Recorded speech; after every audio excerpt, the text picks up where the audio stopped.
સ્વાધ્યાય 1.1 ની 5મી રકમ આર પર વ્યાખ્યાયિત સંબંધ એસ બરાબર એ બી પાર એવી છે કે A less than or equal to B cube એ સ્વવાચક સંમિત અથવા પરંપરિત સંબંધ છે કે નહીં તે ચકાસવાનું છે. સૌથી પહેલાં તો ફરીવાર આ સંબંધ કોના ઉપર છે એ જોઈ લખીએ તો એસ એ આર પરનો સંબંધ છે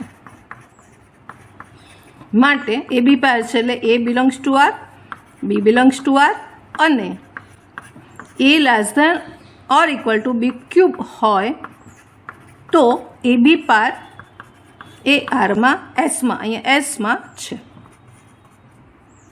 હવે સ્વવાચક માટે જોઈએ. સ્વવાચક માટે એની ફોર્મ્યુલા શું છે કે કોઈ દરેક ઘટક એ આ આરમાં હોય તો એની એ પેર એસમાં જોઈએ. સંમિત માટે એ બી પેર એસમાં હોય તો બી એ પેર એસમાં જોઈએ. પરંપરિત માટે જો એ બી પેર અને બીસી પેર બંને એસમાં હોય તો એનું સંયોજન એસી પેર જોઈએ. પણ ધારો કે ખાલી એ બી છે ને આગળ કોઈ બનતું જ નથી એનું સંયોજન તો પણ પરંપરિત કહેવાય. આની ફોર્મ્યુલા છે. તો અહીંયા સ્વવાચક માટે આપણે એક ઉદાહરણ લઈ લઈએ કારણ કે આપણી કન્ડિશન છે A less than or equal to B cube. તો ઉદાહરણથી જોઈ લઈએ. જો એ બરાબર 1/2 લઈએ જે બિલોંગ્સ ટુ આર લેતા A not belongs to S કારણ કે A not less than or equal to A cube નથી કારણ કે 1/2 not less than or equal to 1/8 cube છે માટે સ્વવાચક નથી. સંમિત માટે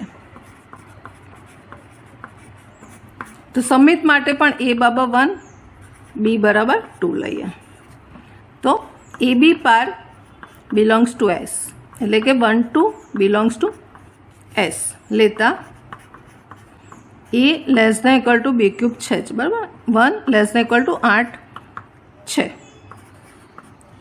પણ 2 1 is not equal to S કારણ કે 2 એટલે અહીંયા શું છે B is not equal to A cube. B એટલે આપણો બી એ છે બી એટલે 2 not less than or equal to 1 અહીંયા 1 છે એ ક્યુબ એટલે 1 થશે આ નથી થતું માટે A B belongs to S પણ B A is not belongs to S એટલે A B belongs to S પણ B A is not belongs to S અને માટે સંમિત નથી. સ્વવાચકે નથી અને સંમિત પણ નથી. પરંપરિતમાં પણ ઉદાહરણથી લઈ લઈએ.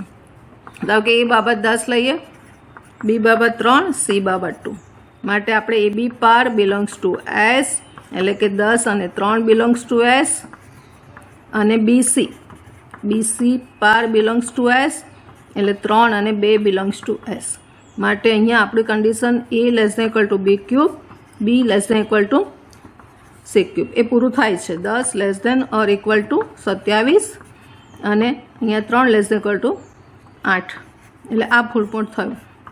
પણ આનું પણ 10 લેસ ધેન ઇક્વલ ટુ 8 નહીં થાય મતલબ 10 અને 2 ઇઝ ઇક્વલ ટુ એ અને c is not equal to s નહીં થાય માટે પરંપરિત પણ નથી.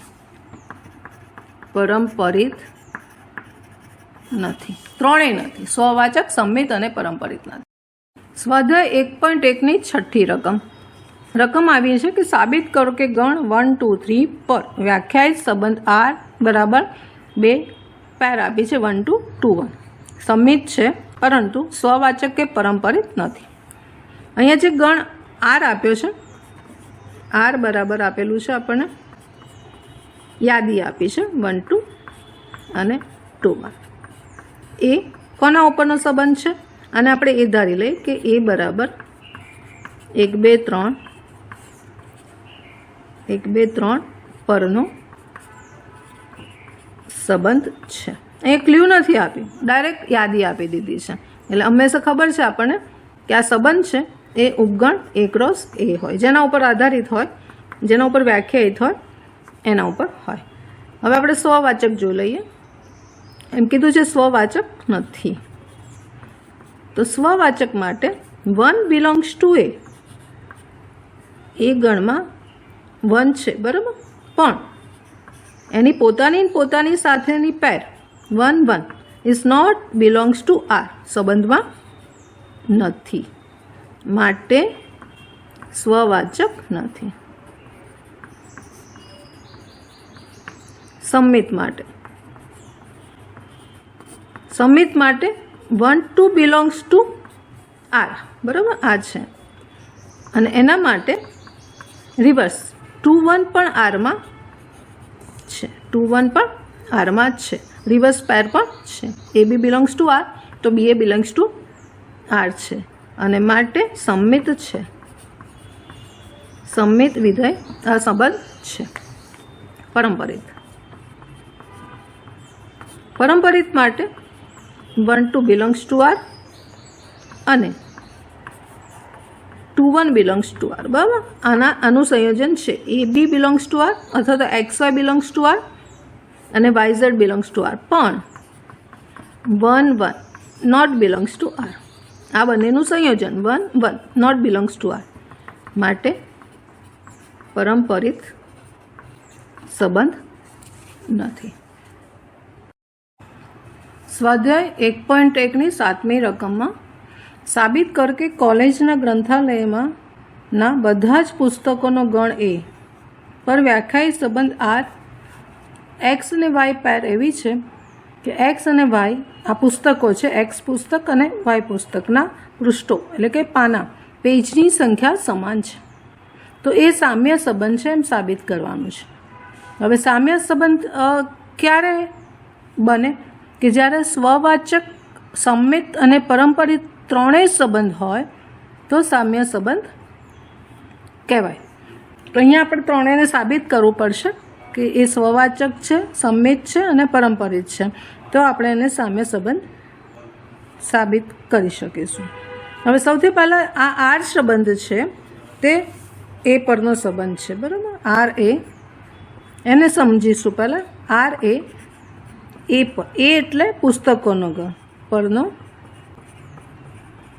સંબંધ છે, માટે જે XY પેર છે એટલે Xને પુસ્તકો જે છે એમાંથી લેવાનું છે, Y પણ પુસ્તકોના ગણમાંથી લેવાનું છે, અને X અને X પુસ્તક અને Y પુસ્તકના પૃષ્ઠો એટલે કે પાનાઓની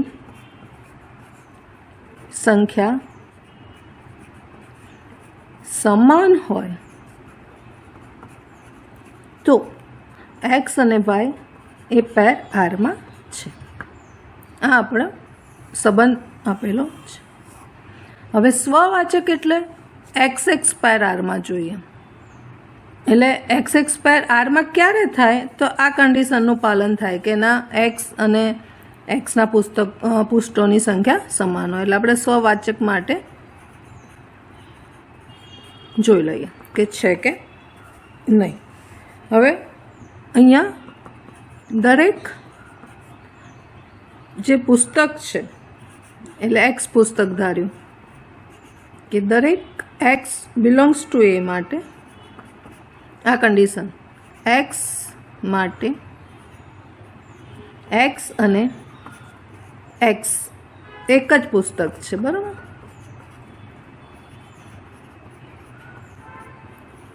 માટે પૃષ્ઠોની સંખ્યા હંમેશા સમાન હોય.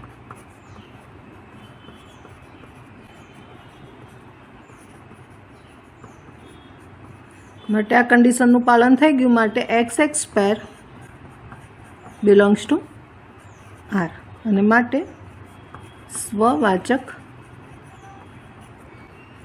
સંબંધ છે. આને આપણે 1 નંબર આપી દઈએ. હવે સંમિત માટે જોઈએ. સંમિત માટે આપણે એક પેર લેવી પડશે આરમાં હોય એવી. એટલે કે ધારો કે XY pair belongs to R. આરમાં છે જ, મતલબ એક્સ અને વાયના પૃષ્ઠોની સંખ્યા સમાન છે. એક્સ અને વાયના પૃષ્ઠોની સંખ્યા સમાન છે અને માટે આપણે આને ગુજરાતી ભાષામાં એક્સ અને વાય લખીએ અને વાય અને એક્સ લખીએ તો એનો મતલબ સરખો જ થશે.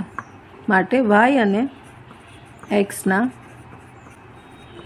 પૃષ્ઠોની સંખ્યા સમાન જ હોય અને માટે y x belongs to r. X y pair belongs to r. આના ઉપરથી આપણે સાબિત કર્યું y x belongs to r, માટે સમમિત છે. સમમિત સંબંધ છે અને આપણે 2 નંબર આપીએ. હવે પરંપરિત માટે તો પરંપરિત માટે આપણે 2 જોડ લેવી પડશે. એક x Y belongs to R અને એને સંયોજિત y Z belongs to r. હવે આને આપણે લખીશું, કઈ ક્લ્યુ આપ્યું છે તો એક્સ અને વાયના પૃષ્ઠોની સંખ્યા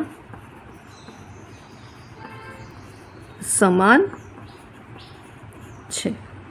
આનું થયું અને અહીંયા થશે વાય અને ઝેડના પૃષ્ઠોની સંખ્યા સમાન છે. હવે આ બંનેને જોડી દઈએ આપણે તો એક્સ અને ઝેડના માટે એક્સ અને ઝેડના પૃષ્ઠોની સંખ્યા સમાન થશે અને જ્યારે આ થશે મતલબ શું થયો કે આ ક્રમયુક્ત જોડ એક્સ અને ઝેડ બિલોંગ્સ ટુ આર થશે. માટે X Y belongs to R અને Y Z belongs to R, આ 2 પેર છે તો એના માટે X Z belongs to R થઈ, મતલબ પરંપરિત છે. આ સંબંધ પરંપરિત સંબંધ છે. આને 3 નંબર આપી દઈએ અને માટે 1, 2 અને 3 પરથી આ સંબંધ સામ્ય સંબંધ છે.